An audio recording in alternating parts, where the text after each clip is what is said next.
We are in the life of Paul, also known as Saul of Tarsus. We have gone through really the basic facts of Paul's early life. Now we're coming into the section where he has been introduced in the biblical text there in Acts chapter 17, and it's like an aside.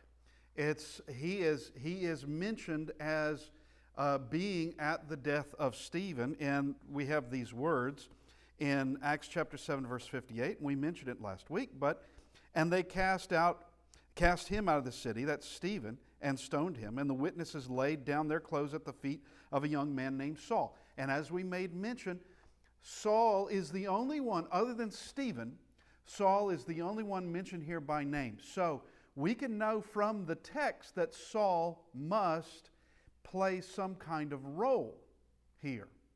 This is, and the Bible does this more than once when it introduces a person. It may introduce someone just in dealing with the book of Acts only. It introduces Saul here in 7, mentions some of the things that he does in 8, just kind of in general terms, and then we get to chapter 9. And we find out what he's doing there and his conversion. But we have something similar also with other people, such as Barnabas. Barnabas is introduced at the end of chapter 4, but we don't see him really again until Acts chapter 9, when he befriends Paul, and then again in Acts chapter 12, I believe it is, when he goes and he looks for Saul of Tarsus. He goes to Tarsus to find him. But we'll get to that in time. Now, we made note that Stephen's speech to this synagogue of freedmen, these Hellenists, that Saul of Tarsus probably heard it. And though it doesn't say he heard it, it has him there. And this would be possibly be the first gospel message he had heard. It's possible. It's definitely the first one where we have him in proximity to it. Was he anywhere in Jerusalem to have heard the speech there on the day of Pentecost by all the apostles? We don't know. It doesn't mention him there. But here it does, and this is further down the line in time. And we're introduced to Stephen as to what sort of man he is, then his speech that he gives, then his death, and also we're introduced to another person, and it's Saul. Now, we'll just read this. This is also this introduction to Saul. Saul chapter 8, verse 1. Now Saul was consenting to his death. That's Stephen's death. At that time, great persecution arose against the church which was at Jerusalem, and they were all scattered throughout the regions of Judea and Samaria, except for the apostles. And Saul of Tarsus is part of this. He's not just one who's a bystander. He's not one just watching. He's actively involved. As a matter of fact, he's more than one that just aids and abets, of where he is holding or watching over the cloaks and the coats of those who witness against Stephen and are going to stone him. It's more than that, because it's going to say in verse 3, but let's go through verse 2. And devout men carried Stephen to his burial and made great lamentation over him. As for Saul, verse 3, he made, look at this, havoc of the church, entering, look at this next word, every house. Entering every house and dragging off men and women, committing them to prison. All right? This is what he is doing. And entering every house, that's systematic, is what that is. That's not just randomly going or just on occasion. This is purging Jerusalem of this blight, which happens to be followers of Christ. This is a systematic hunt and a search and a systematic persecution. Well, no wonder you have those, the Christians, who are scattered throughout the regions of Judea and Samaria except for the apostles. The apostles do stay. They do stay. And some, and we've discussed this before, but not in this class, some, like Peter, could rest assured that whatever is happening at this time, that he would survive it. He could stay in Jerusalem, unless Christ told him to leave. He could stay in Jerusalem knowing full well that he would survive something like this. How do we know that? Because of what Christ told him before Christ left the earth. At the end, and we just make mention of this because this would be one of those things that Peter could have known. Going to John chapter 21, verse 18, Jesus said specifically to Peter, "Most assuredly I say to you, when you were younger, you girded yourself and walked where you wish. But when you are old, you will stretch out your hands, and another will gird you and carry you to where you do not wish." All right, so while that's bad news, that's also good news. Good news is he'll live to be an old man. And Christ isn't saying you're already an old man. He's not saying that. He says, but when you are old. So someone like Paul could already have reassurances, did already have reassurances from Christ that something like this at this time is not going to harm him. Throw him in prison, sure they're going to do that. Want to kill him? Sure they're going to do that. Kill him? No, they can't. They can't kill him because it's already been prophesied that he's going to live to be an old age. But there is no wonder why they scattered, because it's more than Stephen, isn't it? It's more than Stephen. This is a house-by-house search for those who are of the way. And that's pretty bad because we have the word entering every house, dragging off men and women, committing them to prison. Okay, so this is what Paul has been doing. And we go now to Acts 22. Now, studying the life of Paul, there's a couple of things we need to note in this. Studying the life of Paul, we have bits and pieces that we have a major source from the book of Acts. Okay. But we also have other things that, like what we've just said here in chapter 8, well, Paul is going to recount. He's going to say some of the things that he did, also in Acts, but there's also other writings that Paul does of where he makes mention of certain things in his life. So we are going to have to cover Acts, actually going back and forth quite a bit. And then also to other books that Paul writes talking about whatever it is, whatever part of his life we are discussing at that time. And but in Acts chapter 22, beginning in verse 6, we have, wait a minute, I got to get in the right place.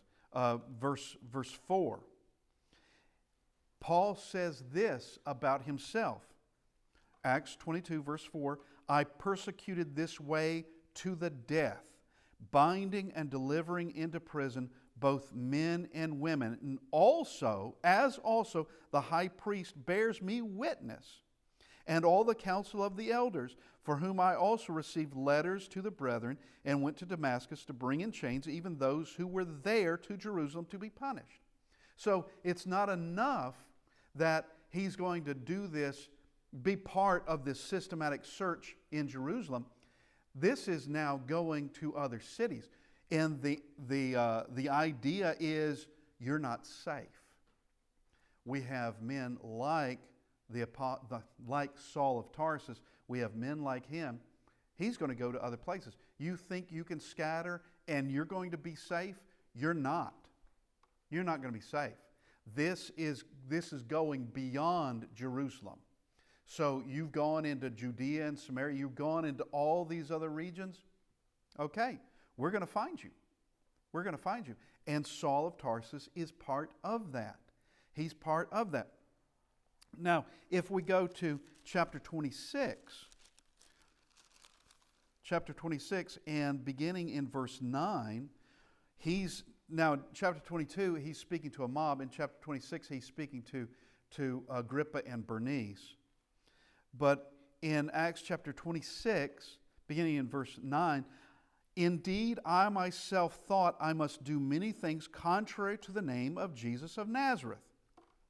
This I also did in Jerusalem, and many of the saints I shut up in prison, having received authority from the chief priests. And when they were put to death, I cast my vote against them. And I punished them often in every synagogue, and compelled them to blaspheme. And being exceedingly enraged against them, I persecuted them even to foreign cities. Okay, now, he's saying more than Acts says. I'm sorry, that Acts chapter 9, Acts chapter 8, or Acts chapter 9 has said. He's now saying this. This is Paul talking. He's now revealing more of what he did. It's every house. We see that already. But now he says every synagogue. All right, why would members of the church be going to synagogue? For the same reason that Paul the Apostle would go on the Sabbath to visit the synagogue. For the same reason that Jesus also went to synagogues. Now, Jesus, before he dies, he's under the Old Testament. He's still under the law of Moses. But after his death, we see where you have Christians who are going to synagogues. Paul and Barnabas will do it. Paul and Silas will do it. They're going to the synagogues. The answer would, one would ask the question, well, are they still behaving? Are they still under the law of Moses? Or are they under the law of Christ? Under the law of Moses, they're doing what they're supposed to do. Under the law of Christ, they're not. What's the deal? They're supposed to be worshiping on the first day of the week. And, okay, being that they go to the synagogue does not mean they're not worshiping on the first day of the week.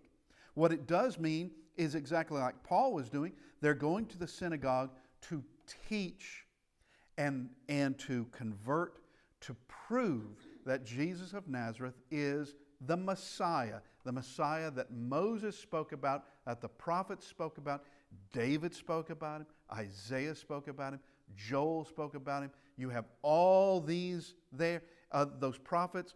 They are showing in the synagogues. Where else are you going to go?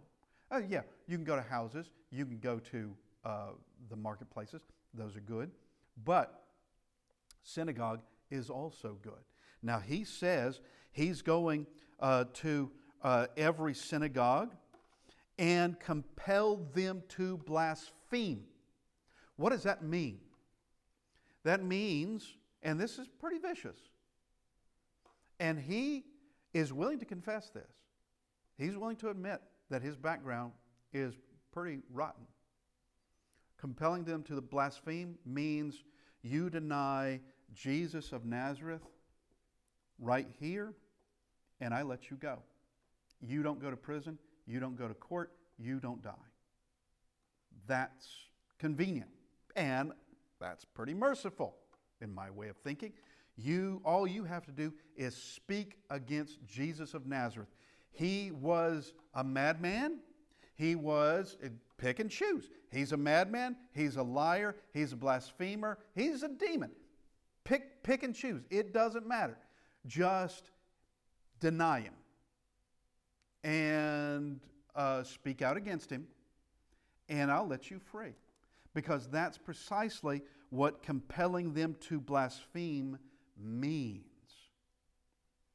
That's what it means of destroying their faith, making them deny Christ. Obviously, some did not. I don't know about all of them, but he talks about that he cast his vote against those who are going to be put to death. And he talks about then going even to foreign cities. Well, that's plural. All Acts 9 speaks of is Damascus. Evidently, he's already been other places because he says cities. So he must have gone other places before he went to Damascus. Obviously, after Damascus, after Acts chapter 9, he's not persecuting anymore. Obviously, he's converted. That's done with. But we see of his background in this and also what he had to deal with. You think he lived his life in just forgetting about what he did? No, he didn't forget any of that. That was always on his mind. Hang on, let me do this. I wasn't thinking.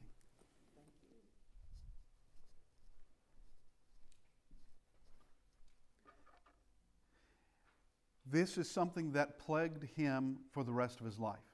While he is forgiven for it, and he knows that. He knows he's forgiven for it.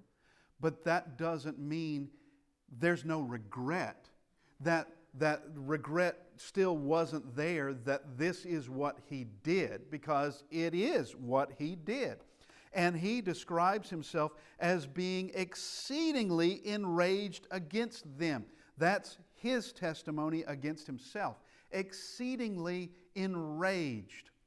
And he is going against it. He says, I must do many things contrary to the name of Jesus of Nazareth. That was his mission. Now, let's go to the book of Galatians, because we're going to, as I said, we're going to have to go to numerous places in the New Testament in all this. So we go to Galatians chapter 1, verse 13. And here Paul is addressing the churches of Galatia. That's more than one congregation in Galatia. Now, we see in Acts chapter 8 the things that he was doing. Acts chapter 22, he recounts that past life to a mob that wants him dead. Acts chapter 26, he's recounting these things to Agrippa and Bernice, who don't necessarily want him dead. They seem to be very polite. Then, although they don't accept the truth. And now he is saying this to churches now in Galatia.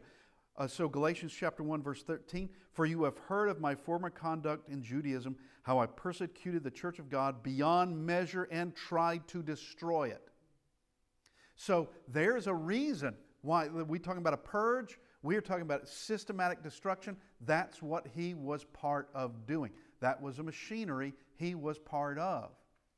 Every house, every synagogue, foreign cities. As we said, Jerusalem, well, as is written, you have Christians scattering out of Jerusalem, the apostles stay. And you have men like Saul of Tarsus, where it's not just ridding Jerusalem of this, it's ridding the world of Jesus of Nazareth. It's ridding the world of him and going wherever they need to go. How many others are like a Saul of Tarsus?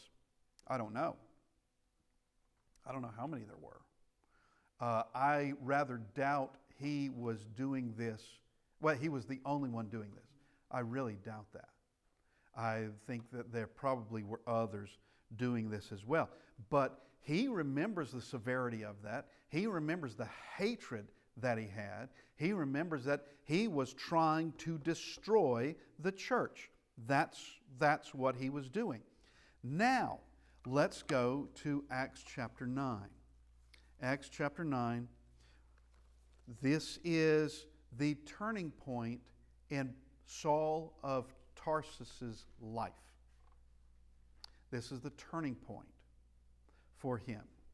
And he is a man who is zealous for God. We have made mention there's some positive things about Saul of Tarsus, and obviously Jesus saw them. There are positive things about him. One, he's zealous for God, but without knowledge. All right, that's a quality. Now, let's put the knowledge there. Have that zeal for God, now with knowledge. He was one that was willing to do these things against God. How much would he be willing to do now for God? How much would he be willing to do now for the church that he was trying to destroy?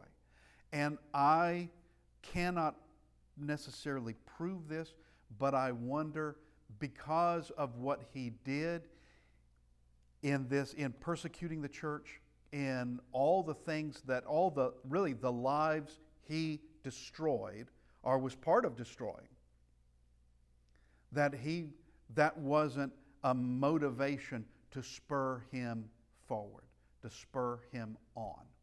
I wonder. I can't necessarily prove it. Others have thought that to be the case. It's not original with me, by no means.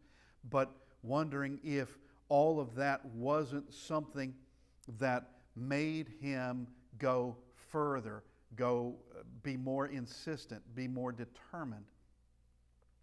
And it's a motivation of, I destroyed the church now, or was trying to destroy the church, now let's build it up. Okay, so we go to chapter 9, and here we have the conversion of Saul. And just for the sake of everyone who may be watching, I will use the names Saul and Paul interchangeably because it's the same person. Saul of Tarsus and Paul the Apostle are the same man. Now, in a certain, this earlier section in the life of Paul, he is known as Saul. But there comes a later section of the book of Acts when he's on his missionary tours that he now becomes Paul. He's known as Paul from that point on. They are the same person. And I don't want anyone getting confused, because you could be.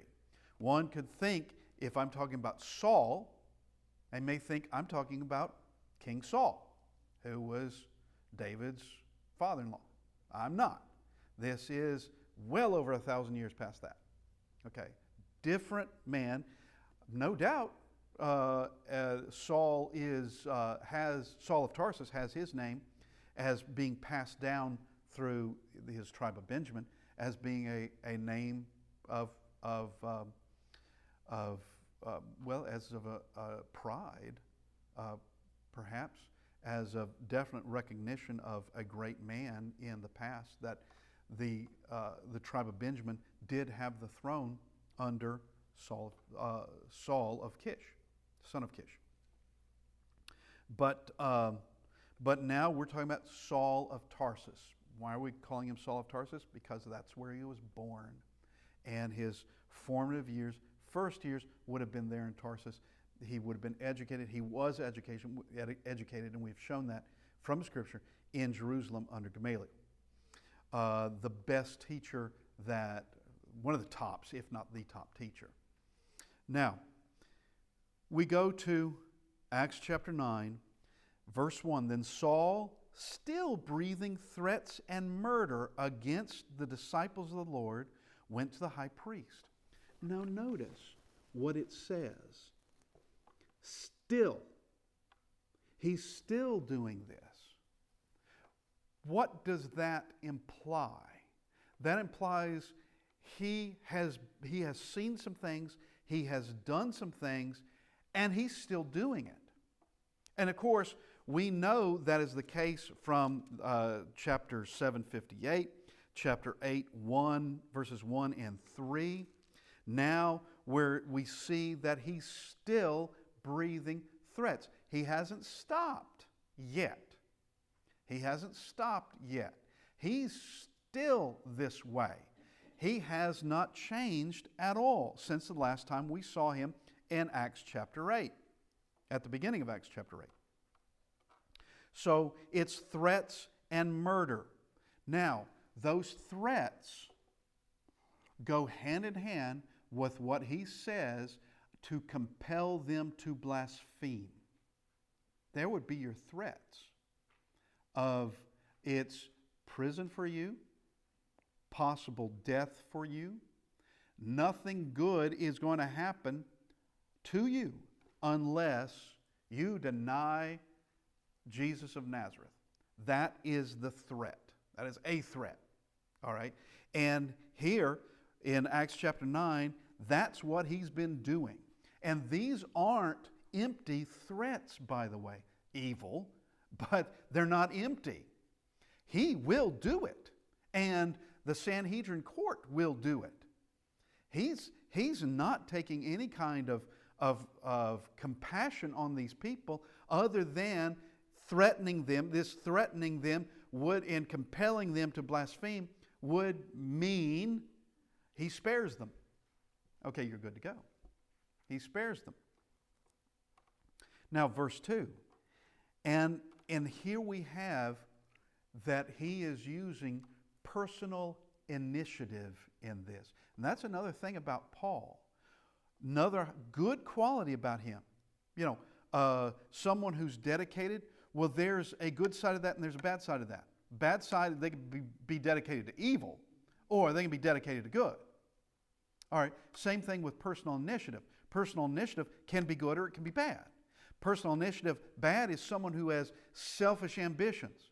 Someone who is their personal initiative to do something extremely evil. All right, they're the ones behind it. They're the ones doing it. They are the villain. But personal initiative for good is someone who sees a good thing that needs to be done. Nobody's doing it. They do it. All right, that's personal initiative for good. Personal initiative would be that of this city over here, Corinth, doesn't have the church. So he goes there to plant the seed. Goes there to start the church. All right? That's personal initiative. And we see he's using, that's a positive, that can be a positive quality. But he's using it for evil. He asked letters from him to the synagogues of Damascus. So he went to the high priest and asked letters from him to the synagogues of Damascus, so that if he found any who were of the way, whether men or women, he might bring them bound to Jerusalem. Now, the high priest did not assign him this task. They didn't assign him this task. This is still under the things that Saul did. It's under breathing threats, murder against the disciples of the Lord, went to the high priest and asked for the letters. Whether men or women, he might bring them bound to Jerusalem. Well, how many is he going to find? Well, there's no knowing that. So he can't go alone, and he's not going to go alone. Men are going to go with him. But he can't go alone because he's going to have to bring them bound, and there could be quite a number out of Damascus.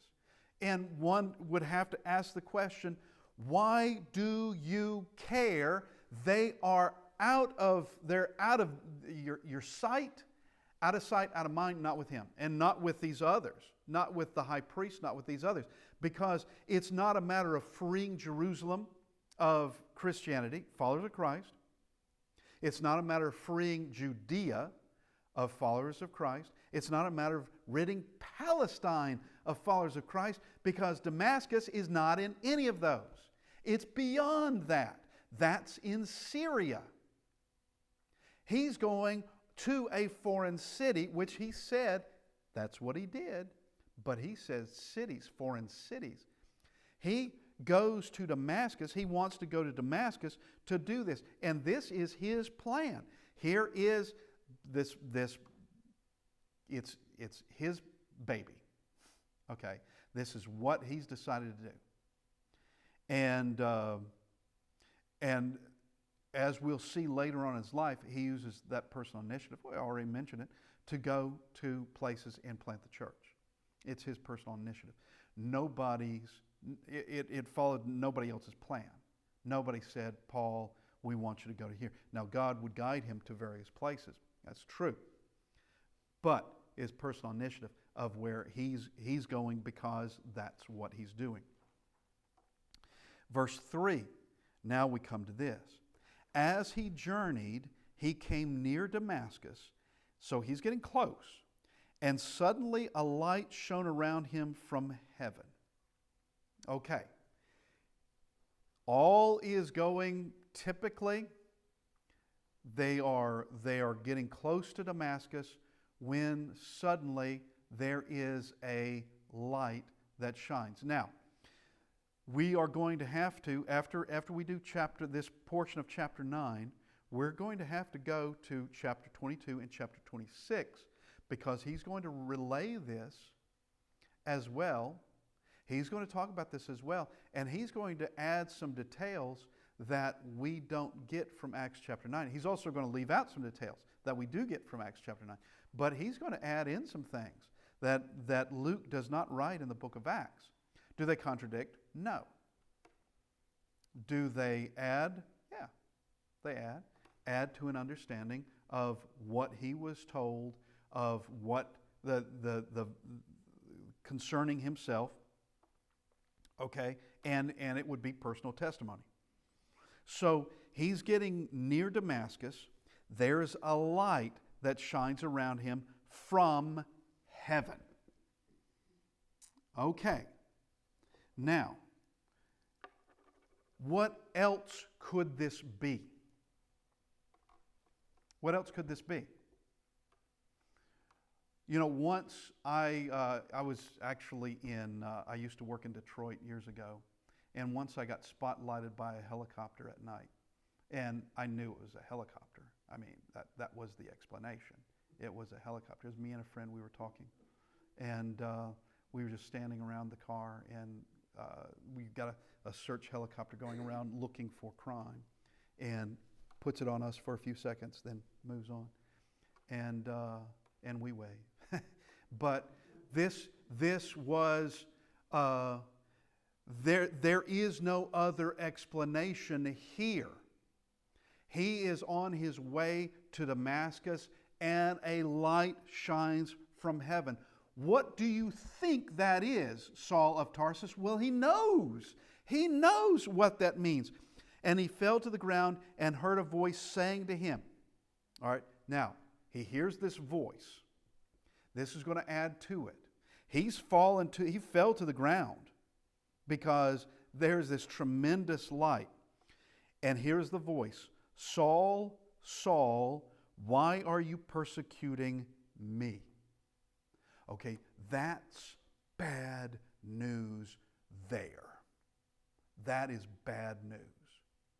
Because who else could this be? He knows who he's persecuting. He's not persecuting the Pharisees or the Sadducees or any other Jewish sect. He's not persecuting prophets, but at least not in his mind he's not. He's not doing anything like that, and yet this light shines down upon him, and a voice out of nowhere addresses him by name and says, "Why are you persecuting me?" Okay? In Paul's mind, that should not have happened. He's not persecuting anyone. In his mind, he's not persecuting anyone that ought to be shining a light from heaven to him and calling him by name out of nowhere. Okay. That shouldn't be happening. He's not persecuting any angel in his mind. He's not persecuting, certainly not persecuting God in his mind. He's not doing any of that. But here is the truth. Why are you persecuting me? And he said, "Who are you, Lord?" He knows this is God. He knows it. He knows that he hasn't stumbled upon some other Christian around here saying, why are you persecuting me? This is the voice of God coming to him now on the road to Damascus. Why are you persecuting me? And he says, who are you, Lord? He addresses him as Lord, knowing very well he's talking to deity. Now it could be like with John. John, in the book of Revelation, an angel be before John, and John doesn't know who's in front of him, and he goes to worship the angel, and the angel says, stop that. All right, I'm a servant just like you. You don't worship me. All right. Now, it could be that's the case, but what angel could he possibly be persecuting? Okay. But he says, who are you, Lord? Then the Lord said, and here are the words he did not want to hear, I am Jesus, whom you are persecuting. It is hard for you to kick against the goads. He says, here is that voice from the light, I am Jesus. Now he already said, we've already read where he knew who he was persecuting. He knew he wanted to rid the world of the name Jesus of Nazareth. Any follower of Jesus of Nazareth, he's out to destroy. Either prison, death, or they have denounced their faith. Destroyed them in any of those cases. Okay, that's what he was out to do.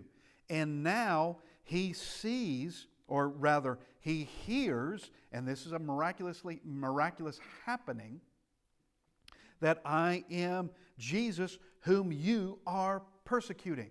Now, he knew he was persecuting Jesus. He knew that. But he didn't want Jesus to be the Son of God. He knew he was persecuting at least the followers of Jesus, but he did not want to know that earlier, certainly didn't want this to be news, that he was on the wrong side of things. Instead of helping God, he's persecuting God. Okay? He knew he was persecuting Jesus of Nazareth or the followers, but now, who are you, Lord? The answer from the Lord, is I am Jesus whom you are persecuting. Okay, that puts Paul in everything in perspective. Everything in perspective. That he is truly doing what he did not hope to do. You know, that can be a case of where growing up as children, no one or few wanted to grow up to be bad people. I mean, some did. I mean, at least, I don't know if they ever did or not, but I knew some boys. Yeah, you're heading for a life of crime. That's kind of obvious already. Whether they did or not, I haven't the foggiest idea. But most people, they want to be good. But there can be a point in time when you wake up and suddenly realize, this is not where I wanted to be. This is not what I wanted to be doing. And I don't mean like a dead-end job or anything like that. I mean, this is not the person I wanted to be. How did this happen? And this is truly that very abrupt wake-up call, and he needs it. So does the church needs an Apostle Paul. Christ wants an Apostle Paul. This is that wake-up for Paul, and here it is, and it is abrupt, and it knocks him off his feet. He fell to the ground, hears the voice, who are you, Lord? Then he hears it. Okay? I am Jesus, whom you're persecuting. Now we come to this next part. It is hard for you to kick against the goats. Now we've explained this before, but we need to explain it again for those who may be watching or those who weren't in earlier classes. What is a goad? Because that's a word we don't use a lot. I don't go to the grocery store and ask for, I don't go to Home Depot and ask for a goad. All right? I don't. A goad is like a cattle prod. Now, while we have cattle prods that shock cattle, they didn't have that. They had big pointed sticks. And you had to have a rather large stick, large diameter stick, pointed, sharpened, and you can move large cattle along by poking them. All right? And it's meant to cause some pain. It's not meant to harm them, but it's meant to cause some pain and for them to move where you need them to move. Okay? Now, he's saying it's hard to kick against the goads. Meaning what? That there is now a very large pointed stick in his ribs, and it's hard. It's going to be hard to kick against this. It's going to be hard to try to prove to yourself, to convince yourself, this didn't happen. It's going to be very hard to try to live life the same way with this kind of goad in your ribs. It's going to be very difficult. You could do it. He says it's hard. He doesn't say it's impossible, but he says it's hard. And while there may have been some kind of goading or prodding along with Saul previously to this, like he sees, perhaps, this is only speculation, perhaps he sees these people are actually good. They're not blaspheming God per se. They're not doing anything that is overly wicked, just like with Jesus himself. Jesus didn't do anything that was wicked. There's nothing that they could actually convict him of. And what they did do was false testimony. That is what they presented, and then played politics with political threats with Pontius Pilate. But there may have been other smaller goadings earlier. We don't know. That doesn't matter. This one is huge. This one you don't get over. Now, Paul still could kick if he wanted to. Because, as we said, Jesus says it's hard for you to kick against the goats. He doesn't say it's impossible for you to kick against the goats, because he could. Paul could have just gotten up and gone back home and been blind for the rest of his life, because he is going to be struck blind. He could be blind for the rest of his life, but just, and of course he's got to explain how that all happened, but, and continue in the life that he's been living. So he, verse 6, so he, trembling and astonished, said, Lord, what do you want me to do? Okay? Here, Paul knows there's implication. And I talk about this a lot because it's in the Bible. Let's think about this logically, because Paul obviously did. Paul's persecuting the church. If he's persecuting God, persecuting Jesus, and Jesus is God, yes, Son of God, God could have just killed him, and that's that. Be rid of Saul of Tarsus, just strike him dead. He struck others dead. Ananias and Sapphira, he struck dead. Herod, he struck dead. You have many who, some, a list, that he just struck dead. He could strike Saul of Tarsus dead if he wanted him dead. He doesn't have to announce who he is and then strike him dead. That would be pointless. Saul understands there's a reason you're doing this. There's a reason you are doing this. What do you want me to do? All right. Now, he's trembling, he's astonished, and then he asks, what do you want me to do? Yes, this is an astonishing thing that's occurring. This is earth-shattering. It has changed his worldview. It has changed everything with him. And he says, Lord, what do you want me to do? Then the Lord said to him, arise and go into the city, and you will be told what you must do. All right, you're heading to Damascus. Continue to Damascus. You'll be told what to do. All right, now we've got to end this morning because our time has run out. We will finish this next week, but we're also going to look at other accounts in this because we have more things that Jesus said to Paul that aren't here in chapter 9, but Paul will recount them later. Things that Jesus told him there. And of course, we're going to come to Jesus saying you'll be told what you must do. And that's going to come from a man Saul of Tarsus would have drug away to Jerusalem. Ananias in Damascus. A Christian, a follower of Christ. He's the one that tells Paul what he must do.